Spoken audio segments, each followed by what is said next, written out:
आज मेसमध्ये मुलींना नाश्ताच पुरला नाही, तो कसा पुढे जाऊन सांगते. पहिलं तर केसरमध्ये दूध घालून ना भिजत ठेवलेलं आहे मी. ब्रेडचे असे तुकडे करून घेतलेले आहे, तर मिक्सर जारमध्ये घालून फिरून घ्यायचं असं. दरदर याची पावडर तयार करायची आहे. आता पावडर तयार करून झाले. कढईमध्ये 1 चमचा तूप गरम करून त्याच्यामध्ये आवडीनुसार ड्रायफ्रूट मी फ्राय करून घेतलेले आहेत. ते काढून घेतले. परत 1 चमचा तूप घातलेला आहे आणि त्याच्यामध्ये ब्रेड क्रम घालून घेतलेला आहे, जो आपण मिक्सरला फिरवलेला आहे.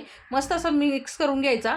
आता परत 2 चमचे तूप घालून मस्त असं लाल गोल्डन येऊपर्यंत कलर स्लो गॅसवरती चांगला परतून घेतलेला आहे. त्यामध्ये अर्धा लिटर दूध घातलेलं आहे, मस्त असं परतून घेतलं.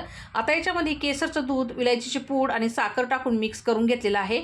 तर इथं आपला मस्त असा हलवा तयार होत आहे ब्रेडचा. त्याच्यानंतर लगेच मी ड्रायफ्रूट घालून घेतले आणि स्लो गॅसवरती 5 मिनिटं परतत ठेवलं होतं. तयार झाला आपला टेस्टी असा ब्रेडचा हलवा. तर मंडळी, ब्रेडचा हलवाच तेवढा टेस्टी झाला होता, म्हणूनच आज मेसमध्ये ना नाश्ता पुरला नाही. तुम्ही पण ट्राय करा. भेटूया पुढच्या व्हिडिओमध्ये. धन्यवाद.